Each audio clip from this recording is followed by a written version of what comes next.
Forget the polished legends. The American frontier was not built on clean duels and noble sheriffs. It was shaped by land theft and corporate warfare and racial hatred and starvation and vigilante justice and survival against indifferent nature. From the fur trade of the 1820s to the Johnson County War of 1890, these films draw directly from documented violence and economic conflict. What you are about to hear is not myth. It is the West without a mask. You think you know the Outlaw story, a band of aging gunslingers chasing one last score. But this is not a sunset ride into legend. This is the sound of the Old West choking on its own myth. Set in 1913, the story follows Pike Bishop and his gang as they attempt a robbery that explodes into carnage. Civilians fall. Their children watch. Machine guns rip through flesh. There is no clean choreography. People die in panic and confusion. After the failed heist, the gang flees into Mexico where revolution brews and loyalty fractures under pressure. Sam Peckinpah builds a frontier that feels like a world collapsing. Railroads and corporations are replacing horseback lawlessness. The West is not a playground for freedom. It is a violent marketplace. Men cling to codes of honor that no longer fit the new century. Their nostalgia becomes a death sentence. The film's brutality shocked audiences because it refused heroic framing. Violence is slow and horrifying. Blood sprays in balletic slow motion, yet nothing feels triumphant. The final shootout is not a victory. It is mutual destruction. The message is clear. The frontier devours its own. Historically, the film captures the end of the outlaw era with striking honesty. By the early 20th century, technology had changed warfare and crime. Revolutions in Mexico were real and chaotic. American gunmen often drifted across borders chasing money and survival. Peckinpah shows that progress did not civilize the West. It industrialized its violence. And just when you think this is the bleakest portrait possible, another film strips away even more illusion. If the Wild Bunch is gunfire and dust, then this story is mud and quiet dread. You enter a mining town soaked in rain where nothing feels clean. Not the streets, not the money, not the souls. John McCabe arrives in a small Pacific Northwest settlement claiming to be a skilled gunman. Whether that is truth or bluff hardly matters. He partners with Constance Miller to open a brothel, and quickly the town grows around their business. The frontier here is not about duels at high noon. It is about contracts and profit margins. When a powerful mining corporation tries to buy McCabe out, he refuses. The response is not a fair fight. It is hired killers sent to eliminate a problem.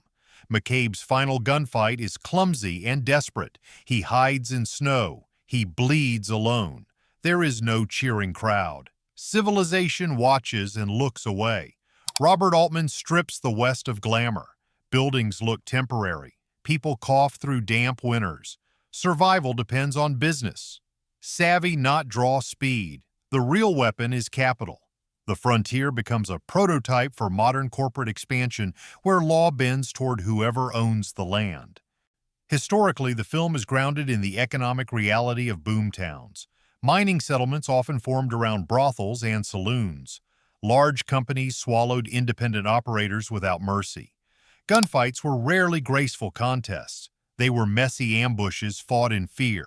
Altman captures that uncertainty with natural light and overlapping dialogue that feels almost documentary. Romance fades under economic pressure.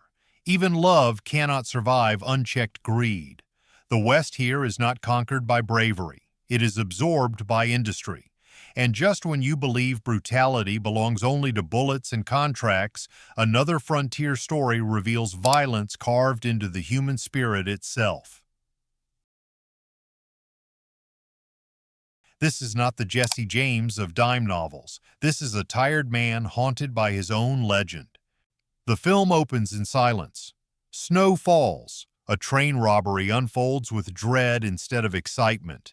You feel the weight of every second.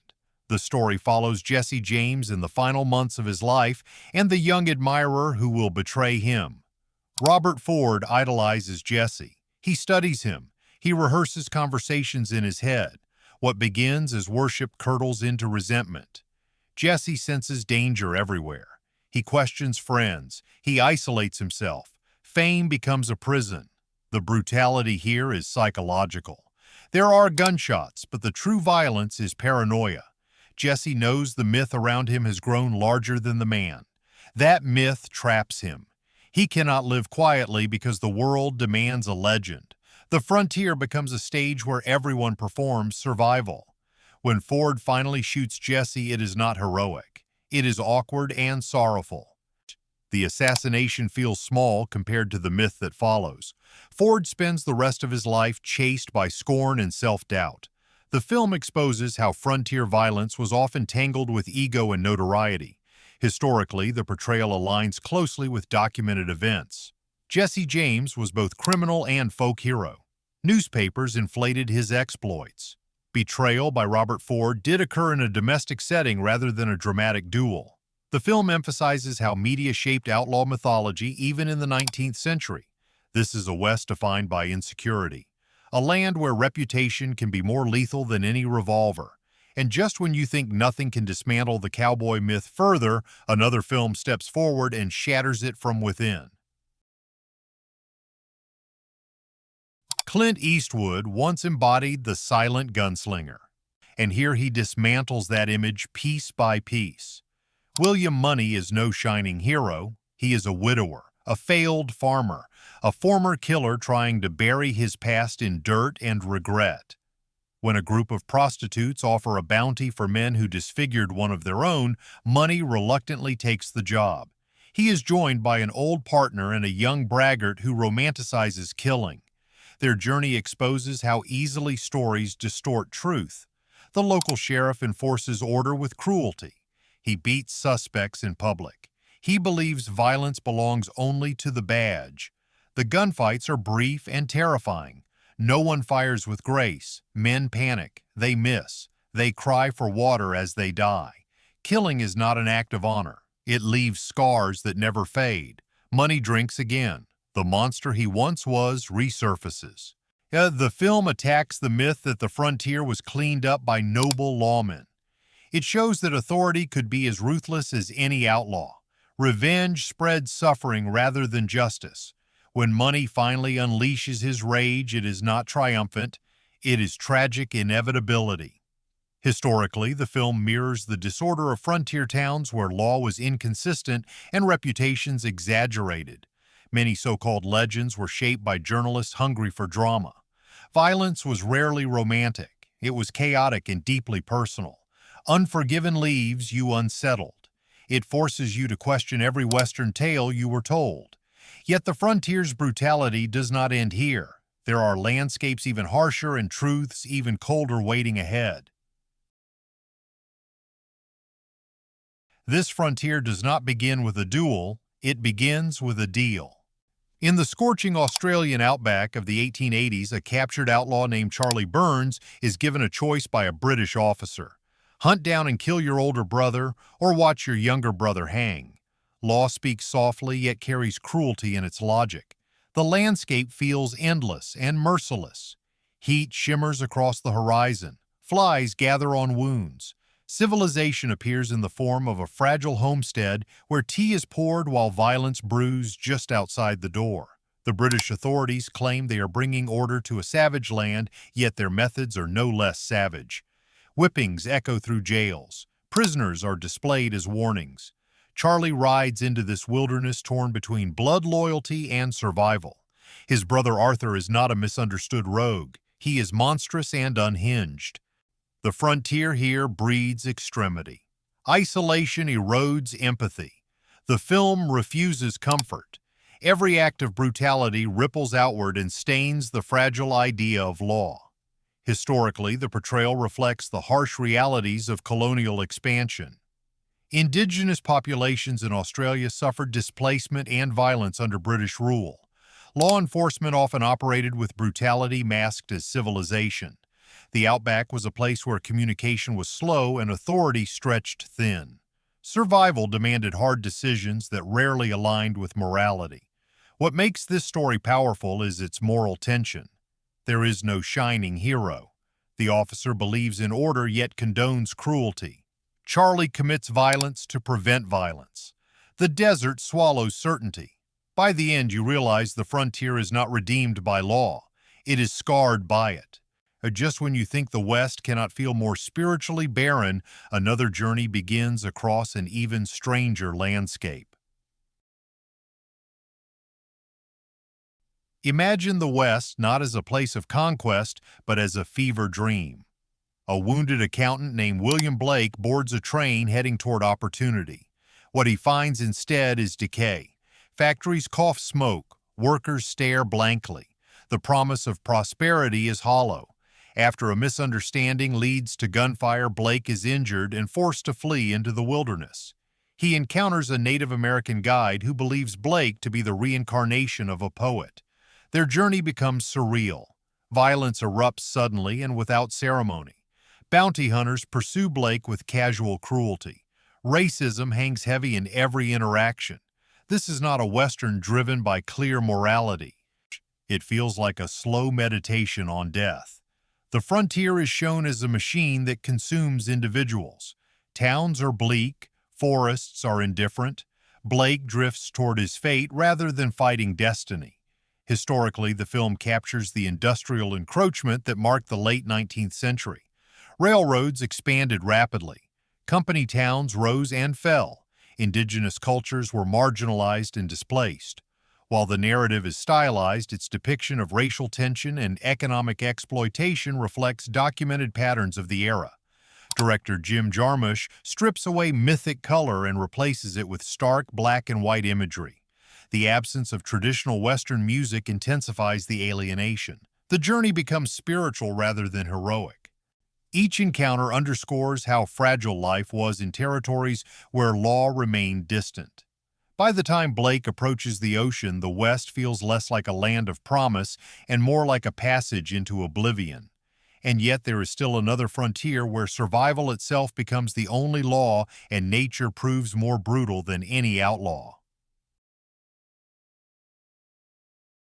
Before there were towns, before railroads carved lines across the continent, there was only wilderness and men desperate enough to gamble their lives inside it.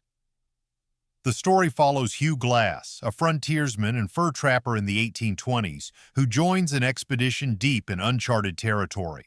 Their mission is simple: hunt, trade, survive. But survival on the frontier is not a test of courage. It is a test of endurance against a world that does not care whether you live or die. When Glass is mauled by a grizzly bear, the attack is not stylized or cinematic fantasy. It is long and horrifying. Bones snap. Breath leaves his body. The sound design traps you in the moment. The men who travel with him see him as a burden. They abandon him. One of them murders his son before his eyes. Then they leave Glass to freeze. What follows is not revenge in the traditional Western sense. It is raw persistence. Glass crawls across frozen rivers. He cauterizes wounds with gunpowder. He sleeps inside a dead horse to avoid hypothermia. The land is not a backdrop. It is an antagonist. Snow blinds. Rivers drown. Wind cuts like blades. Historically, the fur trade was one of the most brutal early frontier industries. Trappers navigated territories controlled by indigenous nations while competing for shrinking resources. Alliances shifted. Betrayals were common. Expeditions often collapsed under starvation and exposure. The film does not exaggerate the hostility of the environment. It reflects documented accounts of men surviving through methods that feel almost unthinkable. The violence between settlers and native tribes is also portrayed with nuance rather than spectacle. Conflict arises from encroachment and survival. There are no clean lines between aggressor and victim. Everyone is fighting for something that may already be lost. By the end, Glass achieves something that feels less like triumph and more like exhaustion. Revenge does not restore what was taken. It merely confirms that the frontier leaves no one untouched. And just when you believe physical survival is the worst horror the West can offer, another film reveals something even darker hidden within isolation. At first, it feels like a familiar setup: A small town, a missing woman, a rescue party riding into hostile territory. You expect the usual rhythms of a Western quest: steady pacing, heroic confrontation, safe resolution. But this story tightens slowly. The town doctor is kidnapped along with others by a reclusive tribe living beyond mapped land. The sheriff forms a posse made up of a refined gunslinger, a wounded rancher, and an aging deputy. Their journey is methodical and uneasy. Conversations stretch long into the night. Injuries slow progress. Supplies run thin. The brutality does not arrive immediately. It waits. When it comes, it is abrupt and merciless. There is a scene that many viewers cannot forget. A captive is executed in a way that strips all distance between audience and suffering. Where the frontier's violence is not heroic, it is intimate and horrifying. The film also shows the fragility of frontier medicine. A broken leg becomes a liability that could doom the entire mission. Pain is constant. Infection lurks. Survival depends on cooperation more than bravado. Even the most composed characters begin to unravel under strain. Historically, the American frontier did include isolated tribes and violent clashes. However, the film exaggerates elements for horror effect. What remains authentic is the vulnerability of small settlements and the absence of centralized protection. When something went wrong, help could be weeks away. People had to face danger directly. The psychological tension is what lingers. The posse members are not invincible. They argue. They doubt. They endure. And the West here is stripped of romantic adventure and replaced with dread. Every step deeper into the wilderness feels like crossing a line that should not be crossed. And yet even this darkness is not the end. There are stories where the brutality is not just physical, but rooted in hatred carried across generations. This frontier does not roar with constant gunfire. It breathes with grief. Set in 1892, the story follows Captain Joseph Blocker, a career Army officer hardened by years of fighting native tribes. He has seen comrades die. He is killed without hesitation. Hatred has calcified inside him. Blocker is ordered to escort a dying Cheyenne chief and his family back to their ancestral lands. He despises the mission. The man he must protect was once his enemy. The journey cuts across dangerous territory still scarred by violence. Along the way, they encounter a woman whose family has been slaughtered by raiders. Trauma joins the convoy.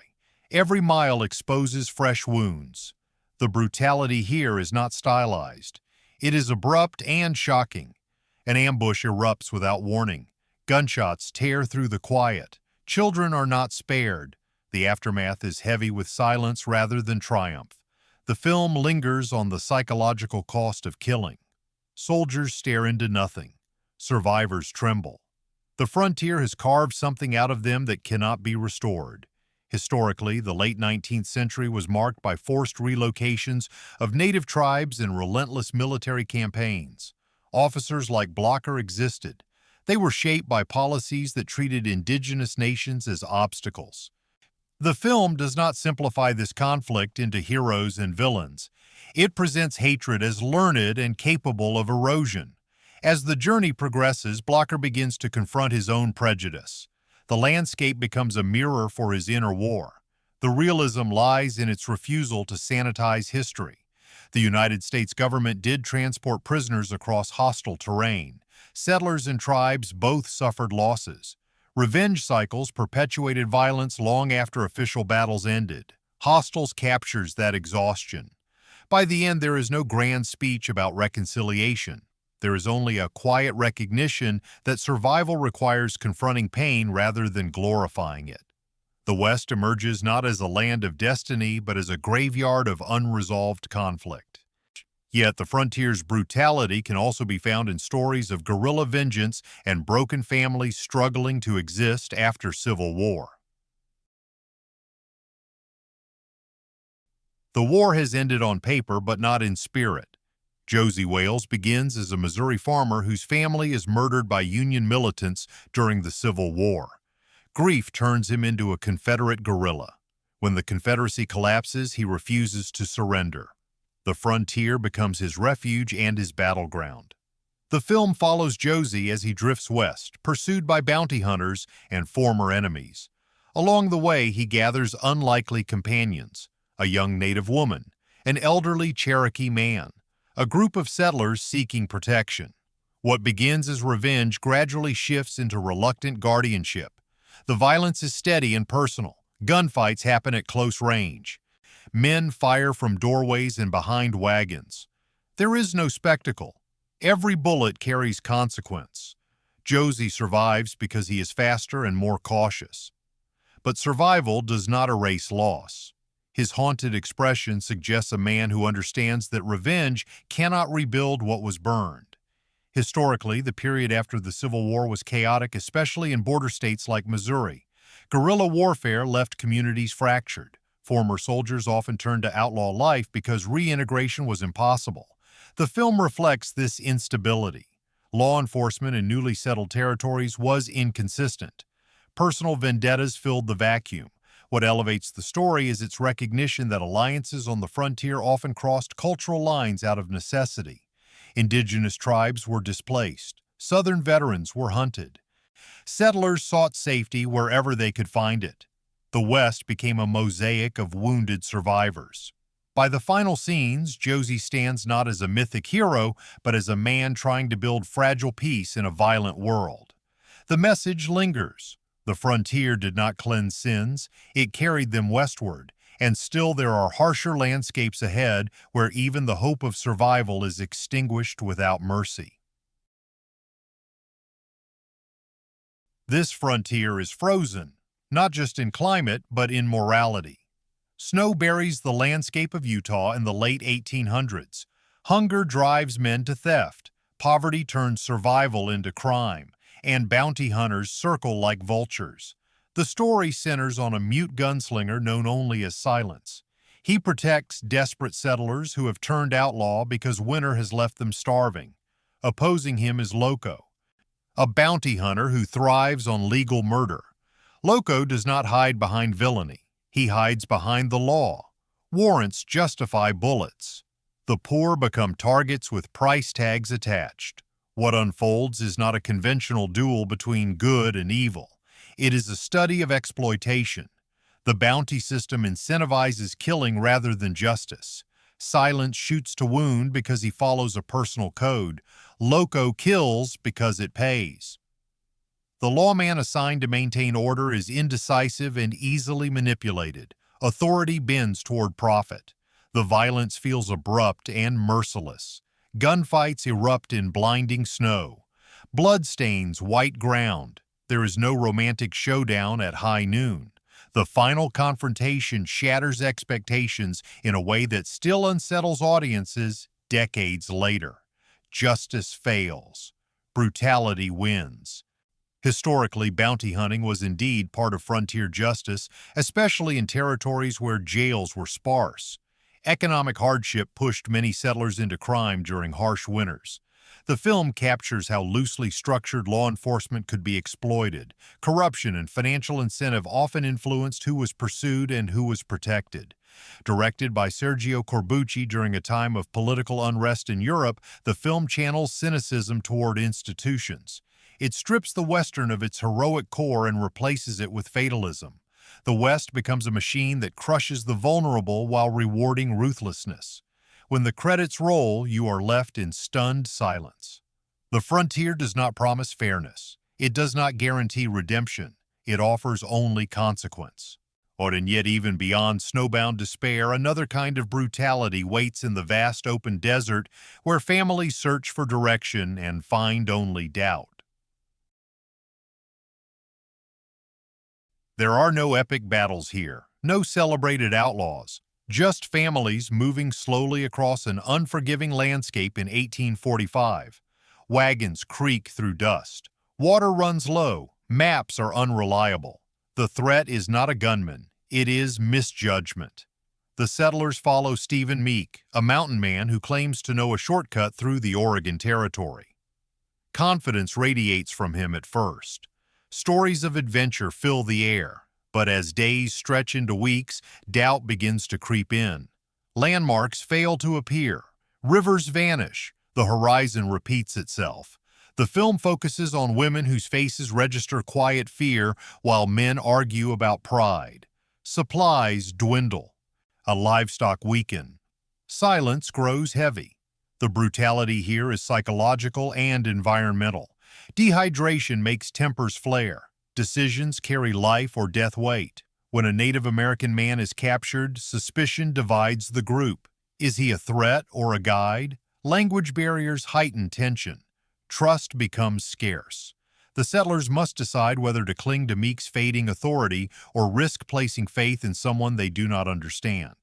Historically, wagon trains crossing the Oregon Trail faced immense hardship. Illness and starvation were common. Guides sometimes exaggerated their expertise. Many immigrants relied on rumor rather than accurate maps. The film reflects these uncertainties with restrained realism. The land dominates every frame. It feels vast and indifferent.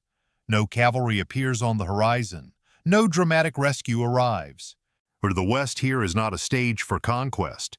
It is a test of humility. Human ambition shrinks against endless desert.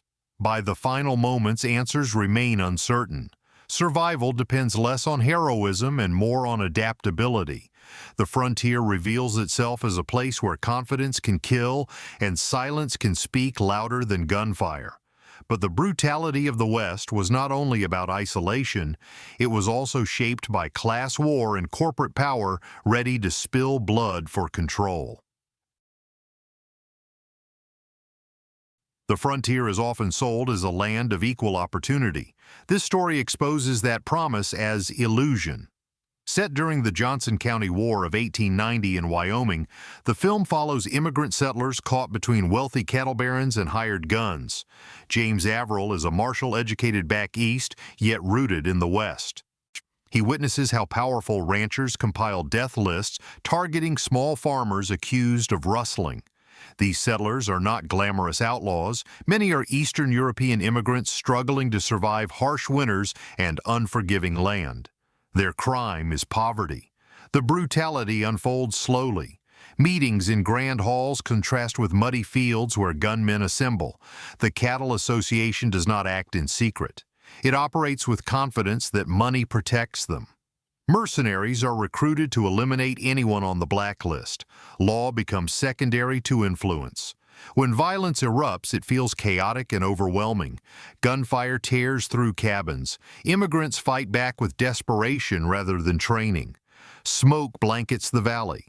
Bodies fall without ceremony. There is no triumphant cavalry charge to restore order. The conflict ends not with justice but exhaustion. Historically, the Johnson County War was a real class conflict fueled by economic power.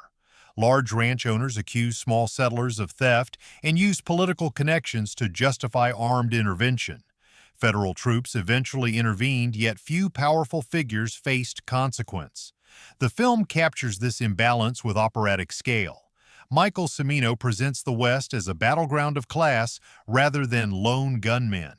Skating scenes and dances create moments of fragile community that are later shattered. The contrast heightens the tragedy. Civilization on the frontier is fragile when wealth dictates violence. The message lingers long after the smoke clears. The frontier did not simply belong to brave pioneers, it was contested by corporations willing to spill blood for dominance. And yet, even before corporate wars and snowbound massacres, there was another frontier conflict defined by obsession and racial hatred. At first glance, this seems like a classic Western. Monument Valley stretches wide. A lone rider approaches a homestead, but beneath the sweeping vistas lies something far more unsettling. Ethan Edwards returns home after the Civil War, carrying bitterness and unresolved rage. When his brother's family is attacked by Comanche warriors, 2 young girls are taken captive. Ethan vows to retrieve them. What follows is a years-long pursuit driven as much by hatred as by love. The brutality is not constant, yet it is deeply felt. Homes burn, families are slaughtered, scorched earth tactics dominate. Ethan's obsession grows darker with each passing season. and he declares that if his niece has assimilated into Comanche life, she may be beyond saving. His mission teeters between rescue and vengeance. Historically, the film reflects the violent cycles between settlers and native tribes during westward expansion. Raids and retaliations occurred on both sides. Children were sometimes adopted into tribes. The portrayal of indigenous characters carries the biases of its era, yet it also exposes the prejudice within its protagonist. Ethan is not a flawless hero. He embodies the racism that shaped much of frontier conflict. John Ford frames the landscape as majestic yet morally ambiguous. The vast desert feels indifferent to human suffering. The final doorway scene leaves Ethan isolated outside the home he helped restore. He does not belong to the civilization he fought for. The Searchers endures because it questions the myth from within. It shows how vengeance corrodes the avenger. The frontier was not simply about taming wilderness, it was about confronting the darkness carried by those who crossed it. And now that every myth has been stripped bare, the true introduction to this journey through frontier brutality can finally be revealed. The frontier was never a fair fight. It was hunger against hope, power against poverty, hatred against humanity. These stories remind us that the West was forged in compromise and consequence. Strip away the legend and what remains is struggle, and that truth is far more powerful than any myth ever told.